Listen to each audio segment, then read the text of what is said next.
I think empathy without accountability doesn't work, but accountability without empathy drives people out. And I feel like that was a really some constructive points that us as leaders can work on during those hard times. Because as a company is growing and scaling, it's not always going to be peachy.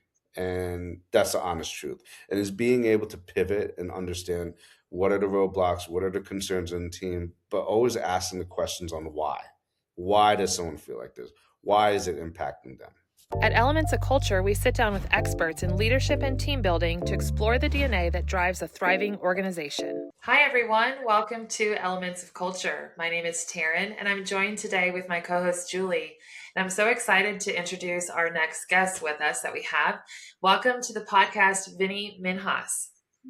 Thank you very much for having me. I really appreciate the opportunity to talk to you both. Yes, we are so excited, Vinny.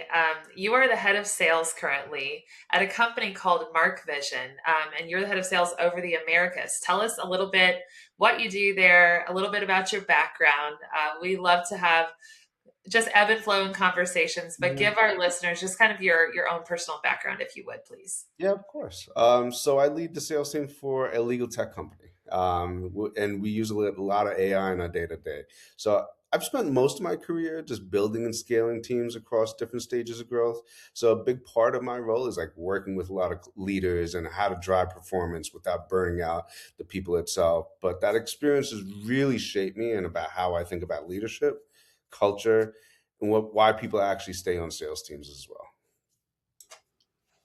Yeah, I love that because you were saying without burning people out, like what is the secret there? Because I feel like Taryn and I talk to tons of people and we're always like they're losing people because of burnout. And I think sales has transitioned quite a bit in the last 10 to 15 years in the culture that we have. The old sales teams, they were a little rough around the edges. Like, and for anyone who started like the last 20 years, sales was just numbers and they just rip you in at a group meeting and you knew you had to get your numbers up. And so talk to me a little bit about the evolution of that and what you've seen as you've been moving up and been in the industry for so long. Talk to me a little about why the culture has changed and do you think it's heading in the right direction? Yeah, it's a great question. And before software sales, I actually had my experience on door-to-door sales when I was around 16 years old. So I've seen the different stages of the sales processes, and not to age myself too much, but over 20 plus years, right? So I think what happens is a lot of leaders think about culture and about motivation and perks or like big moments like a kickoff. But what gets misunderstood, culture is about building the day-to-day leadership behavior. So it's about expectations are set, how feedback is given, how leaders show up when the quarter isn't going well, not just when it's going well. Teams don't experience culture through values on a slide. They experience through consistency or the lack thereof.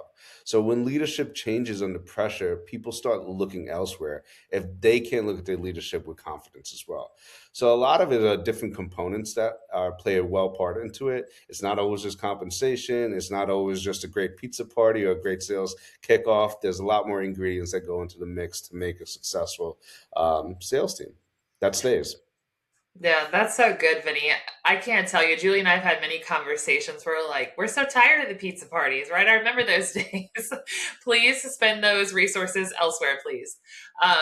But yeah, you mentioned a couple of things. I know Julie touched on already, how you're helping teams avoid that burnout, but also how leaders have to show up consistently when it's not going well. And I think sometimes when that pressure comes and you see the leadership crack and be frantic about the numbers as a team, you're questioning like, wait a minute, am I really in the right place?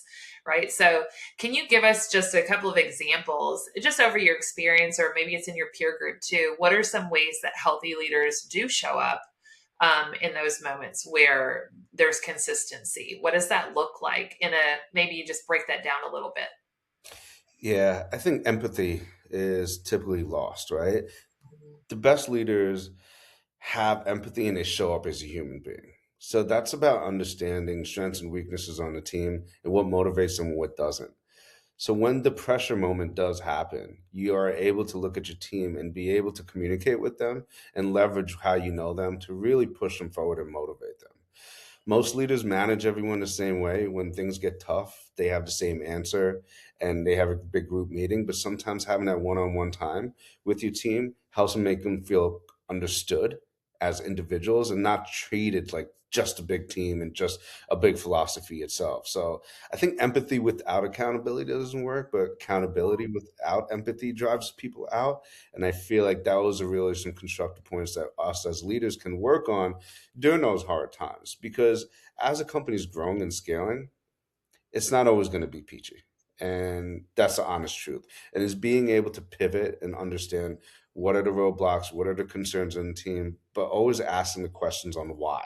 Why does someone feel like this? Why is it impacting them? Yeah. I love what you just said. Empathy without accountability. I love that because it's not useful. And I think when we when we've trained leaders about empathy, I think they just give it out freely. Not, I think almost like in a way like, well, I just have to, so I'm just going to give it out, but not realizing there's consequences for lack of accountability. And so, like, that's very interesting because I think people would say accountability kind of takes away from the empathy. Talk to me a little bit about that. How do you implement that on a team? If I have a leader who is struggling with that, like that part of it, what does that kind of look like? Yeah. It's a good question, right? So I think accountability and responsibility are key factors, right? Like when you walk into the door, and that's really expecting, setting expectations there.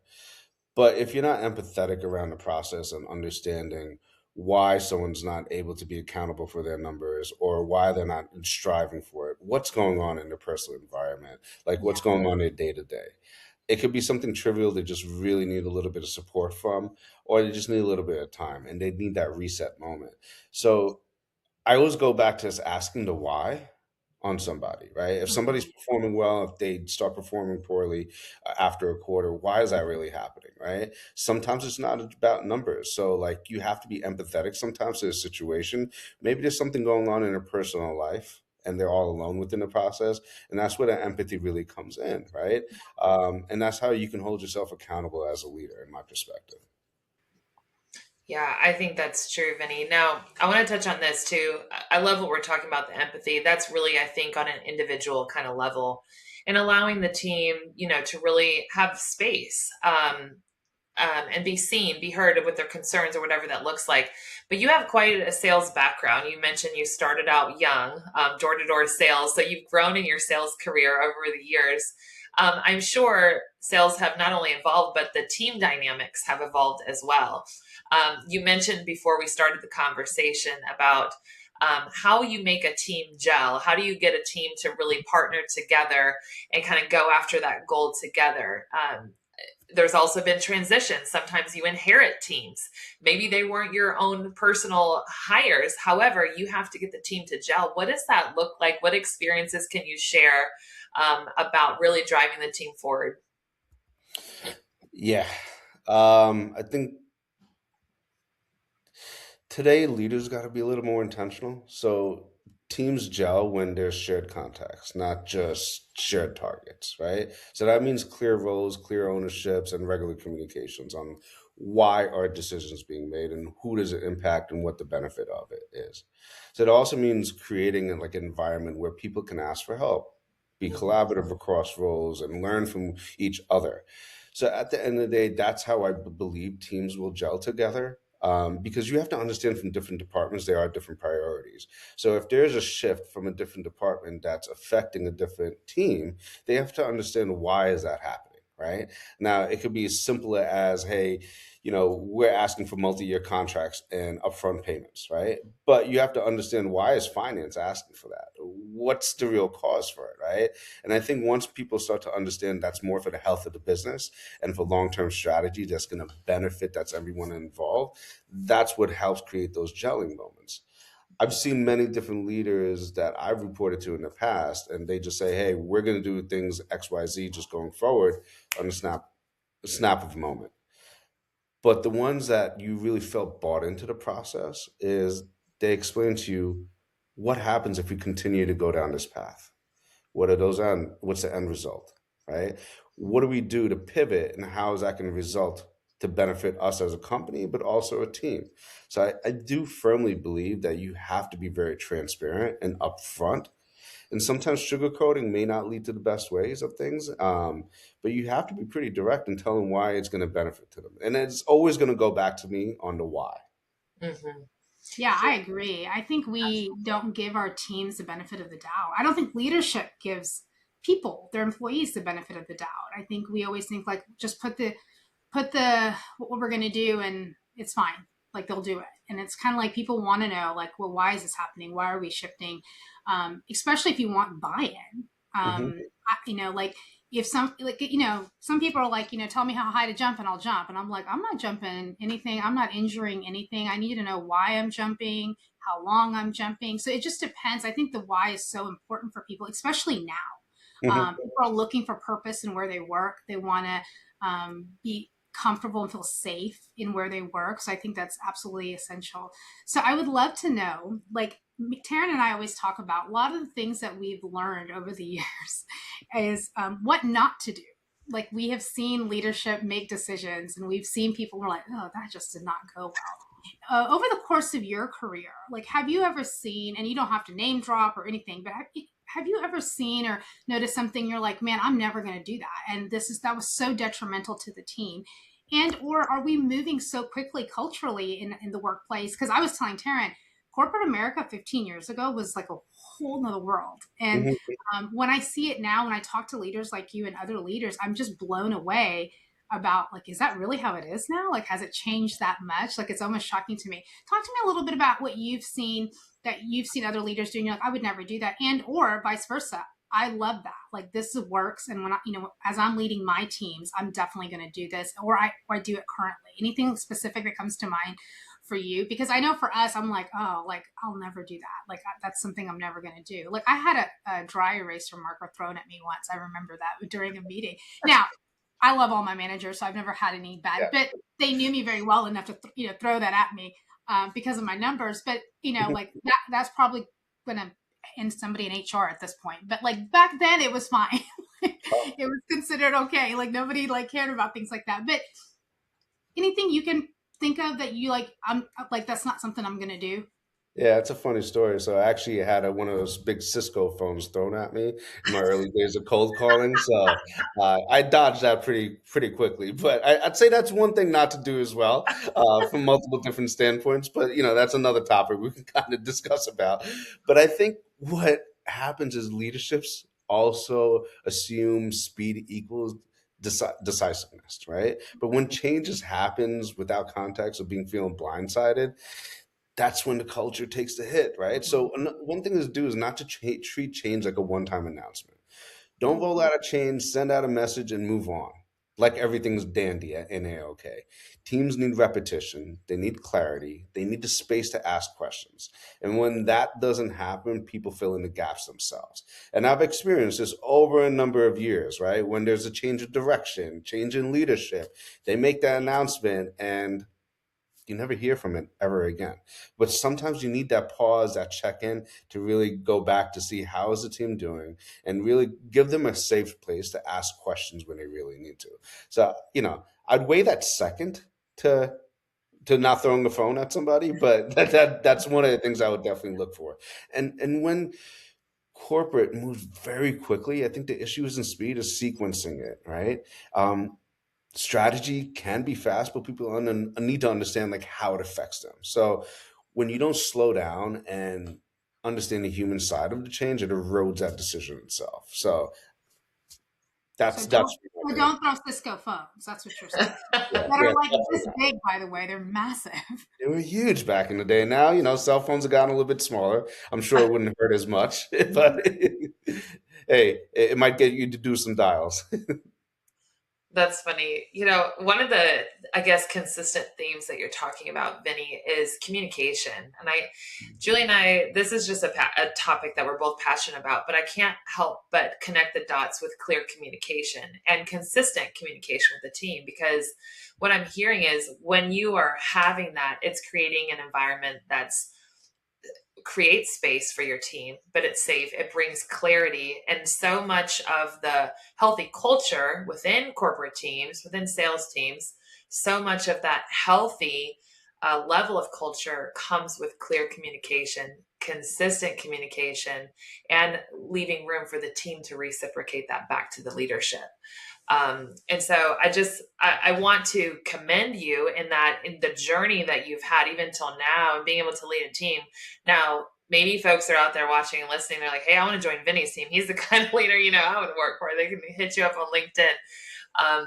But aside from really making space for people, this is a tough season, I would say, within corporate, within sales, because things are changing and shifting so fast.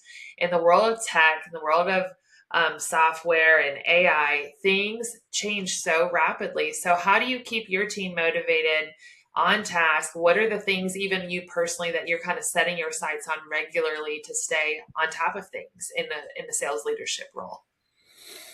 It's a good question. And yeah, things are moving super, super fast in today's day. So when everything's moving really fast, motivation is not going to come from speeches, incentives. It's going to really come from focus. It's like, what can leaders do to reduce noise, right? Everything is about doing more with less nowadays.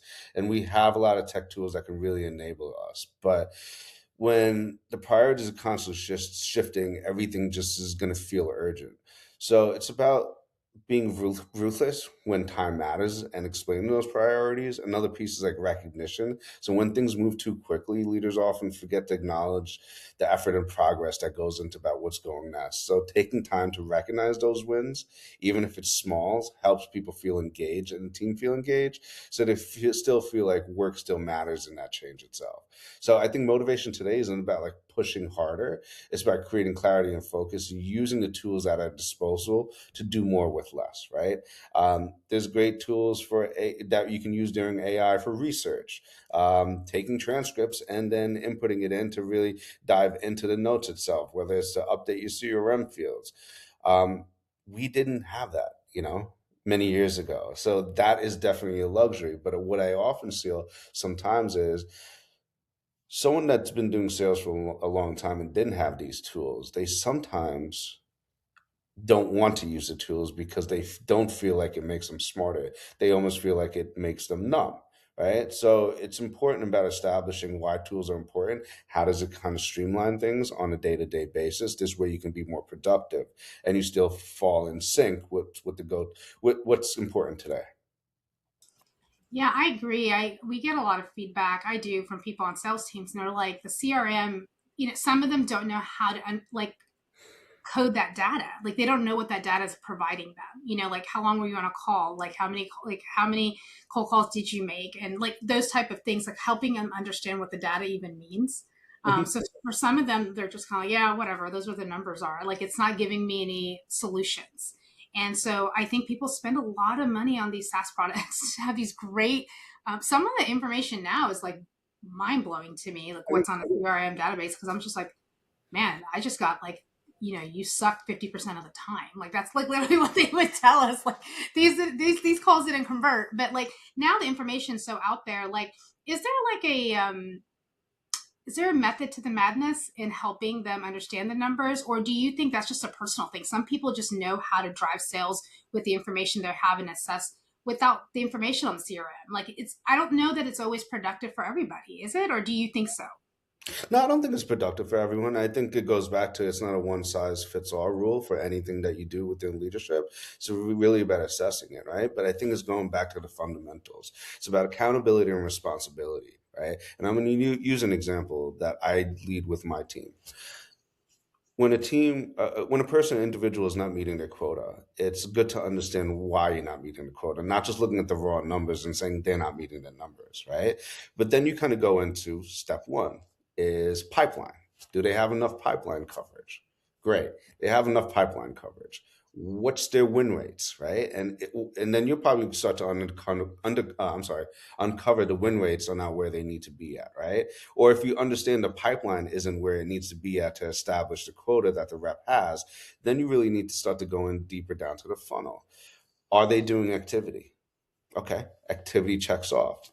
But is that meaningful activity? So then you start to look at like, are they reaching out to enough counts? And if they're reaching out to enough counts, are they reaching out to the right ISPs? If they're reaching out to the right ISPs and they're doing enough activity and they're still not generating enough pipeline, the next thing you need to really look at is the messaging. Is that messaging really resonating with who you're reaching out to? And usually when you start to go down that funnel, you start to identify one or two factors that are room for improvements, even if it's a minimum 5 to 10% of it, that can help you get to your numbers and diagnose the problem itself. Now, I'll tell you this, there's no technology or software that's going to help you diagnose that just by inputting that information in. And that's where the human component still comes into the process, right? And I know most leaders, when they're scaling teams, and they go from 5 account executives or a 5-person sales team to a 20-person sales team, they feel like they may not have all that time to do it. But you have to set yourself time for your team to dedicate it, because everyone's going to need that. And that's how you really build a good culture, a good organization too.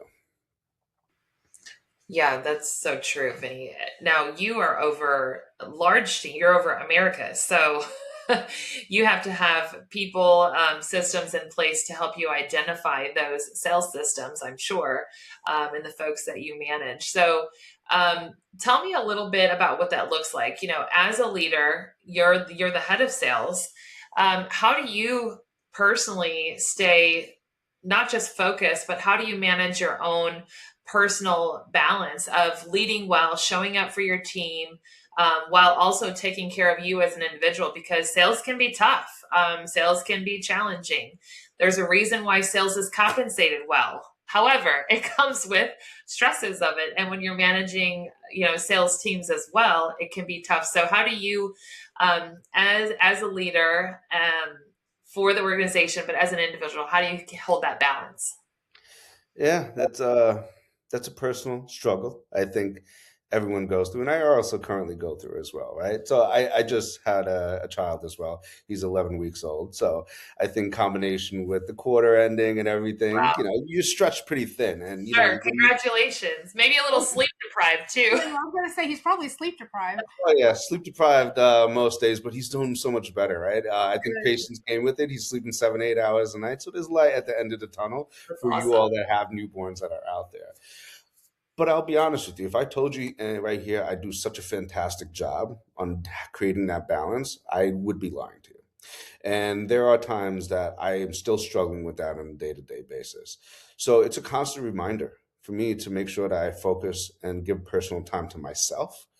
And it's also about how do you detach away from work once the workday is ended, especially when we live in a culture that's very remote. You're always looking at your computer, you have Slack on your cell phone. If you work for a global company, you're going to have time zones in different areas, right? So you're always going to be getting messages around the clock. So for me, it's about making sure that when you're spending time with your family and your personal time, is you're giving total dedication time to that, right? Putting your phone aside, maybe putting Slack on pause, and maybe putting your notifications on silent. And then take some time. When you do end your day, don't just go back into your personal life right away. Take maybe a half an hour to decompress a little bit. Find out what helps you decompress. Maybe that's listening to some music or listening to some news or listening to your favorite podcast. Everyone has their own personal way that they can do that. I'd also say it's very important to have movement, right? So get out there, get some fresh air, go to a gym. If you don't want to, push 300 pounds and bench press that, just go on a treadmill, but get some activity that's alongside of it. Because I think that's something that everyone does struggle with. Even when I do talk to my peers in leadership positions as well, there's a good balance that you need to have. And sometimes you need to hold yourself accountable, because the worst thing you could do as a leader is show that you are in a stage that you could burn yourself out, and then you teach your reps this is acceptable behavior and that they should mimic what you should do, because they're looking to you as a model of success. So it's a problem that's always going to be there, but you just have to learn how to manage it. Yeah, I think we heard a lot of leaders tell us that they stay physically active and it's a way Hmm. for their mind to be clear. So I agree. Like, I told Taryn one time, I remember sitting in front of my computer. It was during COVID, I think, for like Hmm. 12 hours. And, at the 12, I don't think I went up. I don't even think I got up for a restroom break. I didn't get a snack. I didn't get nothing. I was just there for 12 hours. And I remember my husband like walks in and he's like, "Are you okay?" And I'm like, "I think I'm about to have a heart attack." Like I literally have not moved. Like I don't know what's happening. And it's like we get caught up in it. We're so in the zone. I think it's so dangerous too because we don't understand like, hey, this is happening. And I remember being like, gotta be more intentional about this. And I think I think we're learning as a culture to do that. Hmm. I think the whole burning yourself thin, we coach against that. We don't want our employees doing that. We want them to take their PTO. We want them to do the things that they want to do. So I think that culture is definitely shifting, and I think that's a win for everybody, because I think that's just was just a toxic culture. And for those of us have done it, I don't want to age myself here, but like those of us have done it, like then it was just like that was just the culture of the company to do that, and that's how you got promoted. But I just don't think that's I don't think this generation is going to be okay with that. And I think we've learned like that wasn't productive for us as well. One question for you real quick. What do you see happening with sales and AI and all the things that are happening, I would say, in the next 5 years? How do you see sales changing? Do you see it changing? Do you think it's going, because I feel like every 6 months we're looking at another shift, like it's changing that quickly.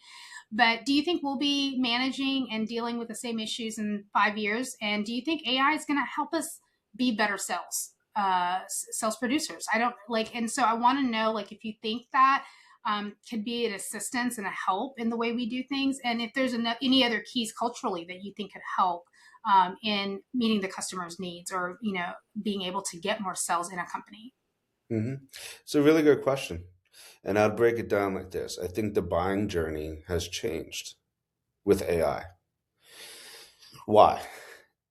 Because now when someone is looking at a software or they're looking to purchase anything, even if it's a physical good, they're doing their research on ChatGPT or one of the AI platforms. So what you're experiencing are more informed customers when they come to the buying process, right?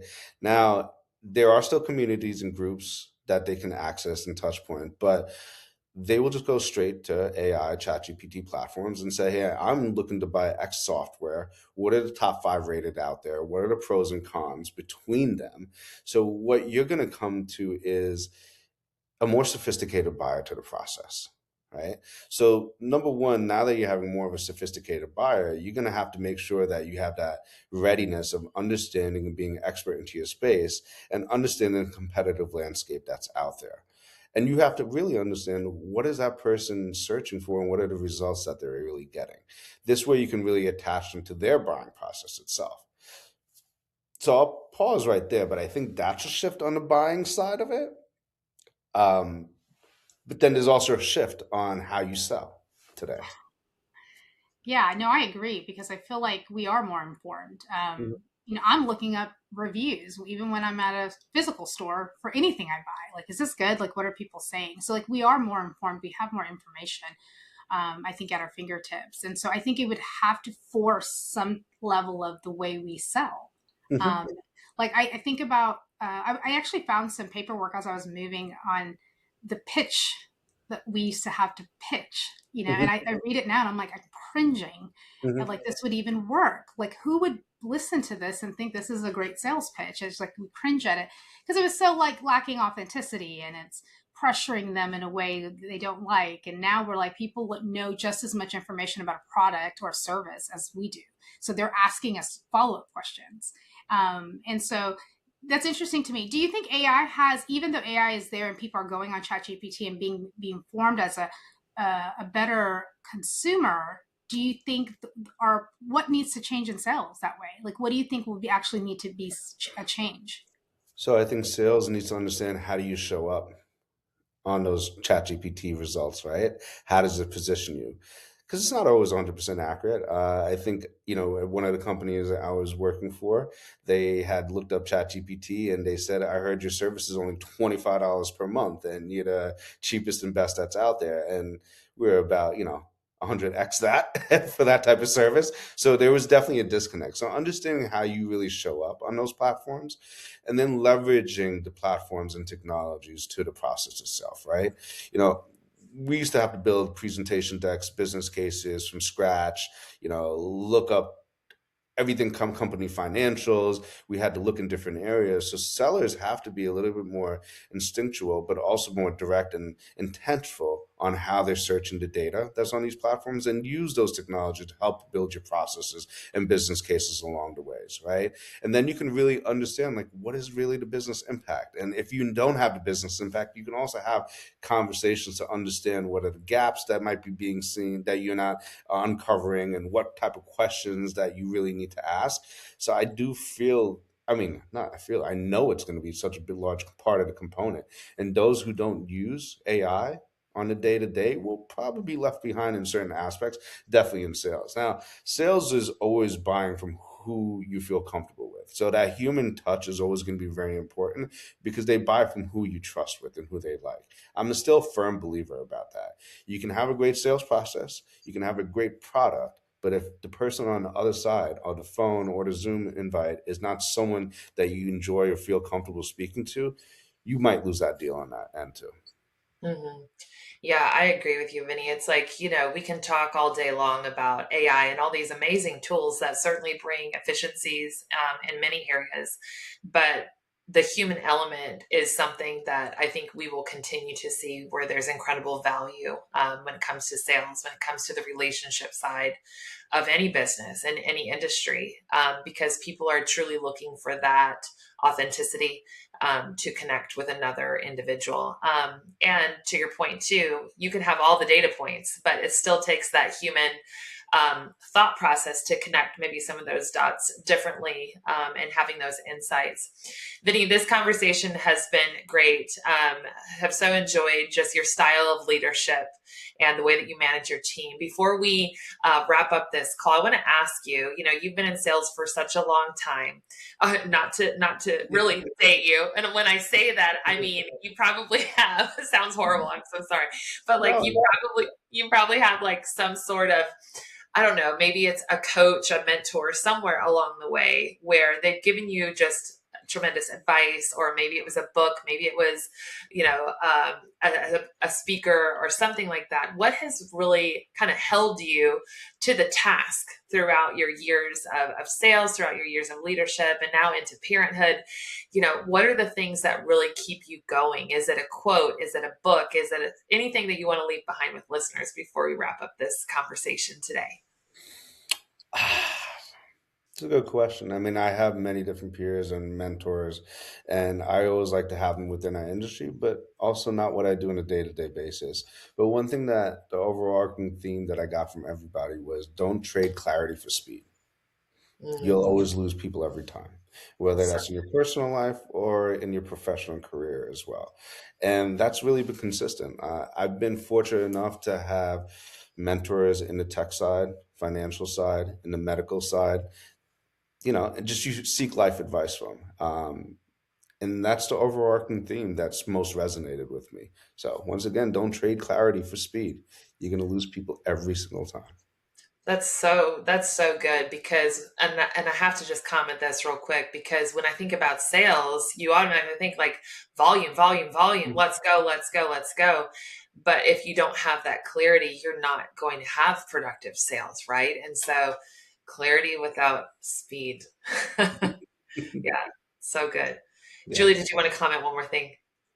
No, I just actually wrote that down. Don't trade clarity for speed. Yeah. Because I think scaling, like people just want to scale so quickly. And I think it kind of, and when it's not done well, I think it just kind of creates confusion in the camp. Like it just creates confusion. And so I think I wrote it down actually. Don't trade clarity for speed. So I think that's amazing. Yeah, great conversation. I just totally have enjoyed this because we're just always looking for leaders who can implement and help change that culture. And we're seeing it happen. We hear it from salespeople or friends of mine that are still in the sales teams, and they tell me what's happening. They're like, they're getting soft. I'm like, no, I think we're traumatized by old sales culture, and I don't think they're getting soft. I think they're getting smarter. I think we're getting a little bit sharper, and I think we have to be on our A game now with sales. I think the competition is pretty aggressive, and most people, and so I think it's just changing, and I think it's changing for the better. Can't be afraid of change, but no, I really appreciate the conversation. I really enjoyed it as well. Thank you both for the time today, and would love to do this once again if you would be up to it too. Absolutely. Thanks so much, Vinny. All right. Thank you.